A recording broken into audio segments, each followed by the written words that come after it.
from out of the past, and I'm at the 2017 TCM Classic Film Festival on the red carpet. So I was told I had to ask you your Buster Keaton story of when you met him. Well, my best friend and I I lived in Teaneck, New Jersey, which is a suburb of Manhattan, and used to go into the city as often as I could. In those days, my parents weren't scared to let me do that. And I was 13 years old. My best friend and I were going to go to the city for the day, and picked up the New York Times, which we had delivered to our home, and there was an article that said Buster Keaton was making a short subject in Lower Manhattan, near the Brooklyn Bridge. So my friend and I took the subway downtown to Canal Street, came up to the surface and looked around, and a few blocks away we saw some lights and reflectors. Walked over, and there, sitting in the back seat of a car, reading a newspaper, with his pork pie hat on the seat next to him, was Buster Keaton. We got to say hello, and he signed a photo. That's amazing. Amazing. Yeah, and is it, speaking of Buster Keaton, so the festival this year is all about comedies. Yes. What's the funniest movie you've ever seen? I don't know if I could pick one. How about maybe like a couple? Well, you know, is that Duck Soup or Night at the Opera, or Laurel and Hardy in Big Business, or Two Tars, or is it Charlie Chaplin in Modern Times, or The Circus, or is it Preston Sturges' Palm Beach Story, or is it any number of hundreds that I could rattle off for you? There's so many. There's so many. So last year I asked you about how you prepared for interviewing Gina Lollobrigida, but now you're the subject of a Club TCM interview. Are you preparing for that, or are you just coming in with a... Just gonna let it unfold. Great. Are you excited for that? Yeah, I'm kind of curious how it's gonna go. I think it'll be really good. And since this festival is in honor of Robert Osborne, do you have a favorite memory of working with him? We didn't get to work together too much, but he was such a gracious man. And if you were his guest, as I was a couple of times on air, it wasn't about him, it was about you. His ego was in check. He didn't have anything to prove. He was the host. And he was a great host. And a great ambassador for vintage Hollywood. That's great. Thank you so much. I really appreciate it. Yes, it's nice to see you again. Same here.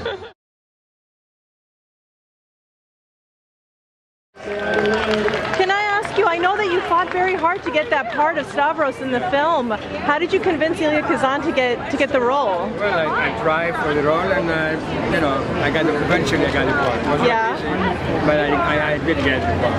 And how is it working with Elia Kazan? Fantastic. Yeah? It's such a moving story, and it's so important to today. Do you think it's very important, yes. Yeah, the story. Always was important. Yes. Today is more important than ever. Now, do you have fun making the film? Was it a tough film to make, or? The tough film I was, I never seen. Yeah.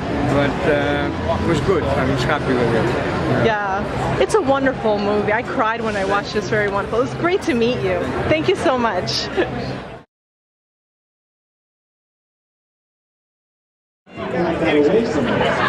So tell me about your book. Well, the book is for the 50th anniversary of the release of The Graduate, which for some of us was a really explosive film in its day.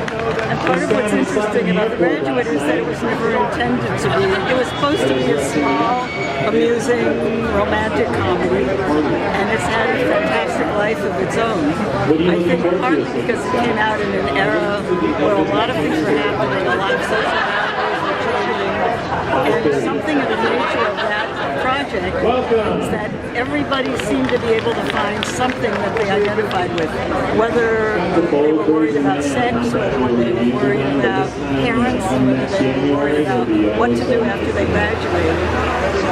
That movie seemed to speak to them, and it was almost accidental, but it touched a nerve. And what's interesting to me is that it continues to be around. The references are still there. The visual references, the leg and the plastics and all of that are still part of our vocabulary and part of our visual vocabulary. And what my book deals with, and by the way, the book is called Seduced by Mrs. Robinson, How the Graduate Became the Touchstone of a Generation. The book is out to show us just why the film was important and why it continues to be important. That's wonderful. I'm very excited for the book. I appreciate that. I know your own enthusiasm is for the old films, and I love them too. Yeah. But at this point in my life, The Graduate is an old film, I guess. Yeah, and it's, as you said, very important. Yeah. I can't wait to see it on the big screen. Yeah, I've only ever seen it at home. It's a shame because it's wonderfully, carefully made. Of course, it changed a lot of things in Hollywood too. For one thing, the casting of Dustin Hoffman was a kind of a bombshell in the sense that nobody pictured Dustin Hoffman in that era as a romantic lead. He was too short, he was too ethnic, he was too everything. And people like the then pretty much unknown Robert Redford were in contention for that role, and Dustin Hoffman got it. Very much because Mike Nichols was looking for something out of the ordinary and was looking for something that really touched on some of the issues and confusions in his own life. He really identified with the role, and he identified with Hoffman's performance. And I believe that as a result of Dustin Hoffman being this boy that everybody fell in love with against all odds, we had a whole series of other, quote, ugly leading men ever since.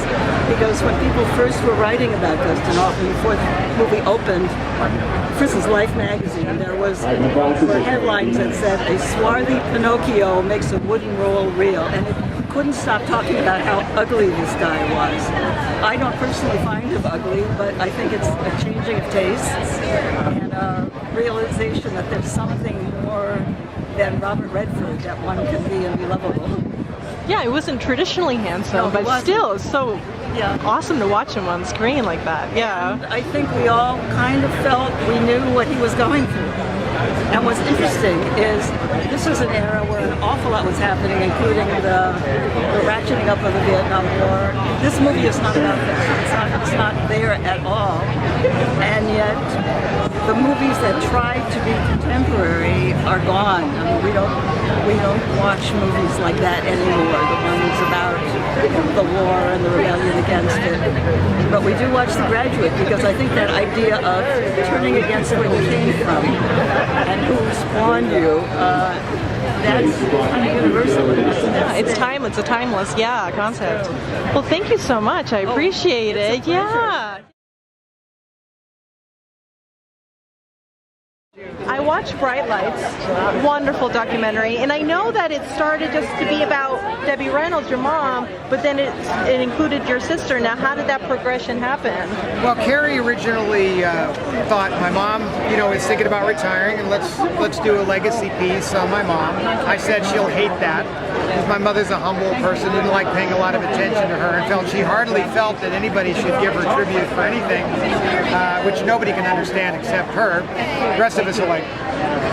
So when the idea came along, I thought, well, we have to sneak in on it a little bit. So it became very apparent that Carrie and I needed to carry the water and tell the stories. And Carrie loved doing it, and she started getting into it right away, and just liked talking about my mom and what she found interesting about her. And the movie took on a life of its own very quickly. The director didn't know what it was going to be. None of us did, and it evolved into this magical little story, love story about her and Carrie. It sort of became not so much about Debbie. Then ironically, it would end up being the legacy piece for both of them. No one ever saw that coming, least of all me.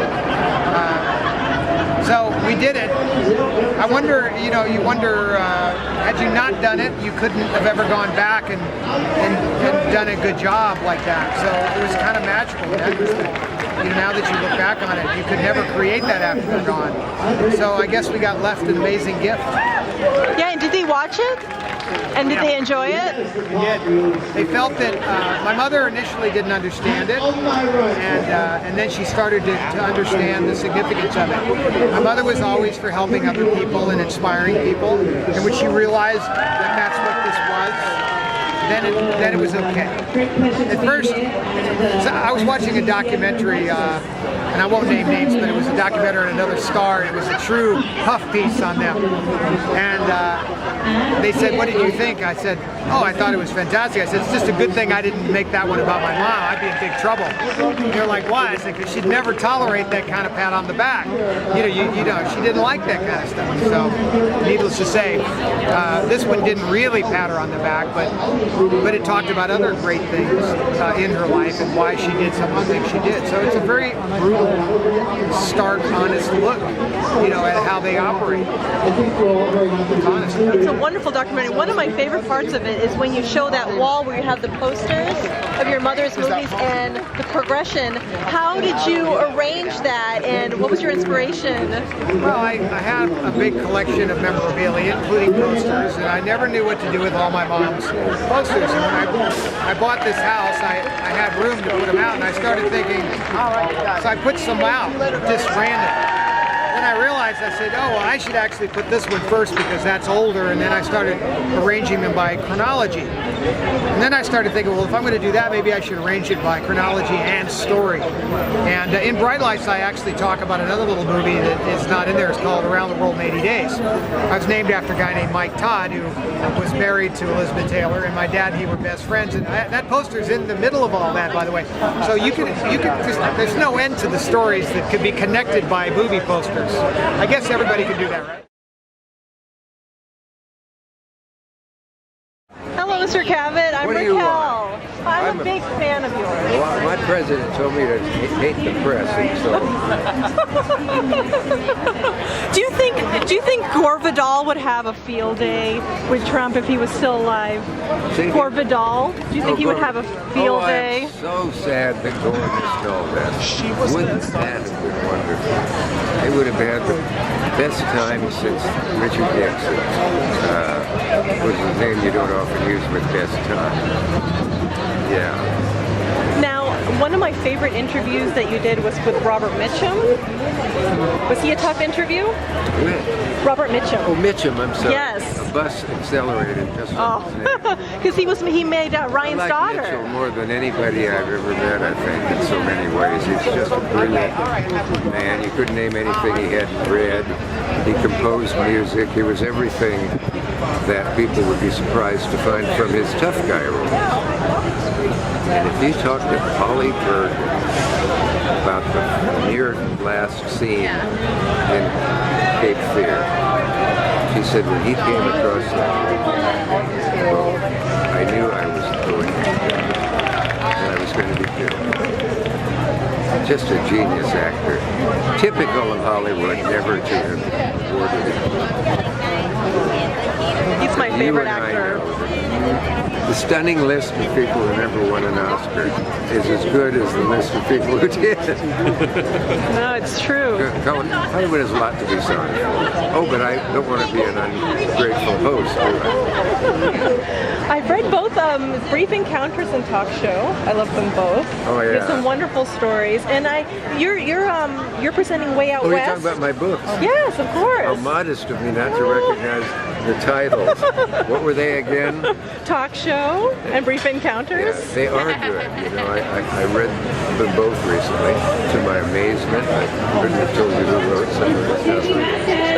Many writers will say that. So it's as if they rewrote it better for me, or worse. I love the story you have of meeting Stan Laurel. He was just in the phone book, listed publicly, but you went and met him, right? I'd written him letters. Jack Parr was in Hollywood. I was with the Parr show, and I went out and rang a doorbell. Finally, I knew what he had answered my letter. He said, "If you're in California," and I stood at a door, and I thought, when this door opens, my never having met Stan Laurel will be open.